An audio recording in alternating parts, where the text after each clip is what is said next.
Hey, good morning. Welcome back to the Junius Maltby Channel. Thanks for joining us for today's conversation and pick of the headlines.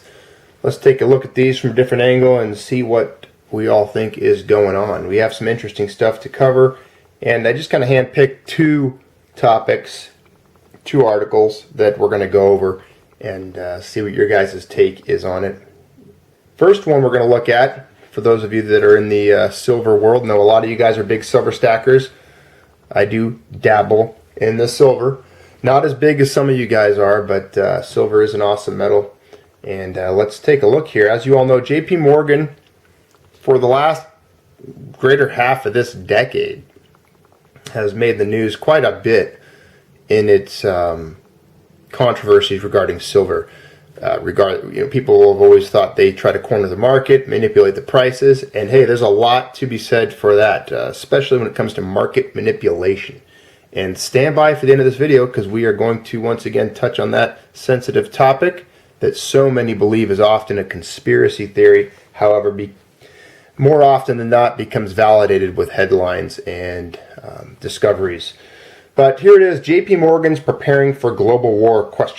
Unprecedented silver accumulation.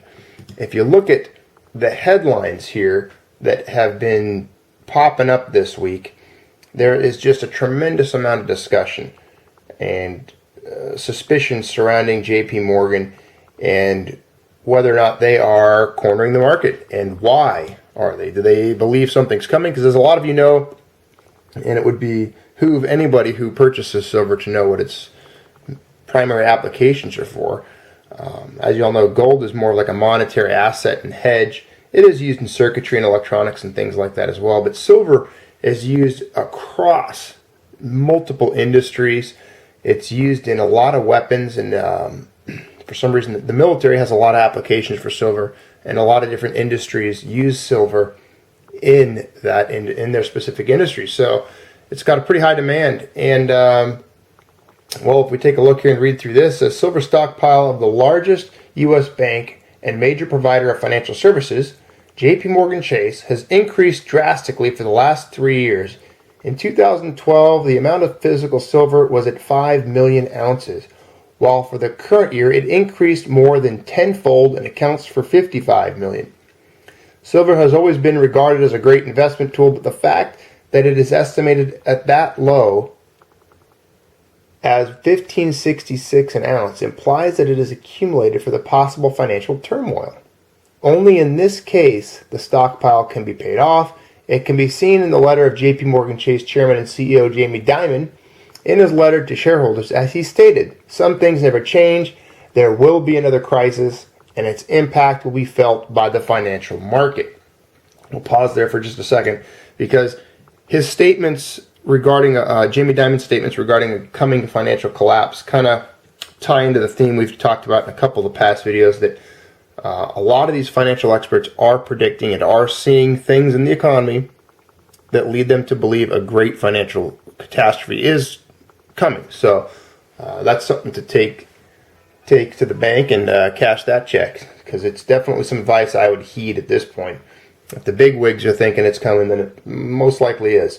For the last 2 weeks, JP Morgan Chase has accumulated more than 8 million ounces of physical silver. In addition to this, JP Morgan Chase restricted the use of cash for selected markets and went so far as restricted its clients from using cash for credit card payments, mortgages, equity lines, and auto loans. There will also be no ability to store the cash in its safe deposit boxes. That hasn't gone into full effect yet. Again, you got to sometimes take some of the things these people come up with a grain of salt, but those are end goals, end games that a lot of these banks are working towards, as we've talked about, the cashless society goals they're looking at doing. So, JP Morgan buying tons of silver. Reason being, could they just think it's a really good investment idea at the prices that it currently is at? That's definitely a possibility. And silver, if you looked at that chart earlier in the video we opened up with, today's gold and today's silver prices, silver is now below 16 again, 15.96 or something this morning. So it's a steal of a buy. And what's interesting is how silver prices could be low as they are right now and dropping with JP Morgan buying such incredible quantities of the metal. Most people at this point that know the silver market would agree that silver is selling on the market right now for less than it costs to mine and produce, which is interesting, and you wonder why people continue to produce it if they are not doing it at a profit. Okay, let's move on. Again, today's a fast video day, just because I got a lot of other stuff I got to get to, but I didn't want to let you guys down, so I picked out 2 of the good articles I thought that I was reading this morning and I felt you guys would appreciate. We talk a lot about market manipulations on this channel. I don't think anybody who spends time in the precious metal world, the stacking realm, people who are into purchasing metals are very aware that there is kind of shadowy and outside forces that seem to at times affect the prices, that defy logic and rational thinking, and even defy like free market principles. And then often, as you've seen, if you go through the video history here, I don't have time to pull up the link here and just give it to you, but if you go through this channel, the Junius Maltby Channel archives, you'll see we've talked about this in the past. There are articles that line up with what we're going to talk about right now, and there are very many other recorded instances where the gold and or silver markets have been manipulated by Wall Street, by major banks, and by government. But today is just another example of corruption, manipulations, and gold futures. And gold futures they're going to affect the price of gold. They're going to affect you. So, CME Group suspends 2 gold futures traders for allegedly spoofing. Spoofing. That's a cute little word for what I would consider a criminal act that would, well, let's just read it, and then you guys can think of what these guys, what kind of consequences these guys should be suffer as a result of their behavior. Reuters, CME Group Inc. Incorporated, on Thursday suspended 2 traders from its markets for allegedly colluding to enter orders repeatedly with no intention of trading, a strategy that has been fingered as a key contributor to the 2010 Wall Street crash. Heet Kara and Nassim Salim, both traders of CME Group's gold and silver futures contracts on its COMEX exchange in New York, are prohibited from trading for 60 days, according to a disciplinary notice released by the futures exchange. Each trader, the notice said, entered orders or layered multiple orders to encourage market participants to trade opposite his smaller orders, resting on the opposite side of the book. After receiving a fill on his smaller orders, each trader would then cancel the resting order or layered multiple orders that he had entered on the opposite side of the order book. Reuters was not able to immediately contact either trader to comment on the CME notice. It's probably because they were too busy laughing somewhere. In an example, I skipped a lot of the article. I'm just giving you guys highlights here. We don't need to read all of this. They fill it up with gobbledygook sometimes. In an example from April 28, 2015, Salim entered small lot orders on one side of the market in gold futures, after which Kara entered large orders on the opposite side. When Salim's small orders were filled, Kara canceled the large orders. According to the notice, neither CME executives nor analysts covering the company mentioned spoofing or Sarau, the UK trader charged in the flash crash on CME's first quarter earnings call on Thursday. The exchange operator has previously said the futures market did not cause the flash crash. All right.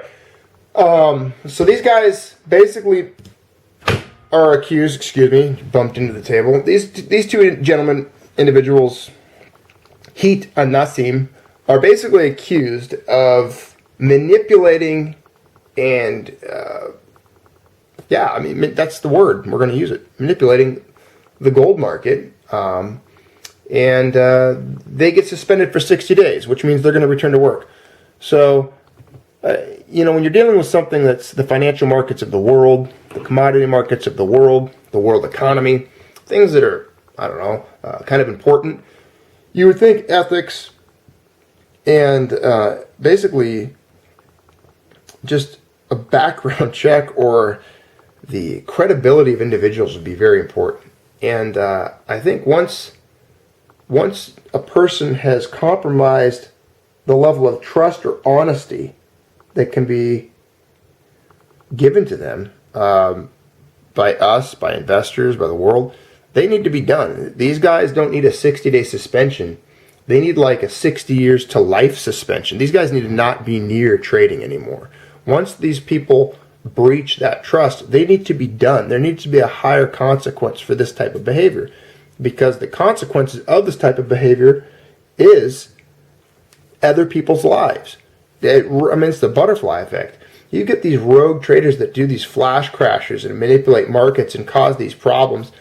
It ripples through the world economy. People lose jobs, people lose pensions, people lose income, people lose all kinds of things. They lose their wealth, they lose their ability to purchase goods and services, to pay things off, to provide for their family. I mean, the consequences that ripple through the economy are unbelievable. They're vast, and probably impossible to even see the borders of them. I mean, it's like if you throw a rock into a pond and you see it ripple across, you can see it hit the edge, but I don't think that you can see the final ripples of these types of effects throughout an economy. I think they circumnavigate the globe several times over. That's how tied together everything can be. So these guys need to be done. 60-day suspensions, bullcrap. It's infuriating, really, because we know this stuff happens. These are the people that get caught. Imagine the numbers of individuals that don't get caught. Imagine what happens at even higher levels. It really is disheartening. And I know a lot of you guys out there get disappointed, and you know it exists. We all do. Like I said earlier, we've covered this before. But it's one of those topics. It's pretty broad, and you see the commercials for all these financial institutions and these somewhat professional people that they try to present themselves as being leaders and above reproach. They wear their nice little suits with their half Windsor or double Windsor tie choked up to their neck, and their little dress shirt buttoned up all the way, and their suit jacket, and their hair nicely combed. And typically they'll wear some spectacles to purvey to you an image of intelligence. Of course, these guys give interviews with books behind them and a globe to their left. And, when it gets right down to it, a lot of them, they're just criminals. And they're in it for their own self-interest. They're in it to promote their own ego self. And, they really just don't give any hoot about you or anyone else. And that's just the way it is. Human condition. They're selfish. Very few people do anything for altruistic motives or for the betterment of fellow man. And these guys, Heat and Nassim, I can guarantee you this won't be the last time they pull something like this off. It might be the last time they get caught, but they'll probably go back and do it again, especially if the money was there to make it and to do it easily. So, there you are. More market manipulations for metals. JP Morgan cornering the market. Is there a war coming? Is there a financial catastrophe coming, like Jamie Dimon says? The world definitely looks to me as if there is brewing conflicts that could erupt into global wars that would end up making banks like JP Morgan quite a pretty profit. So buckle up. Keep doing what you guys are doing. Appreciate you guys sticking around, being part of the channel, all the comments, and riding through the controversies here. And as always, continue to like, share, and subscribe, and be a part of the Junius Maltby Channel. Thanks for being here. Have a great day. Stay in touch. Keep stacking.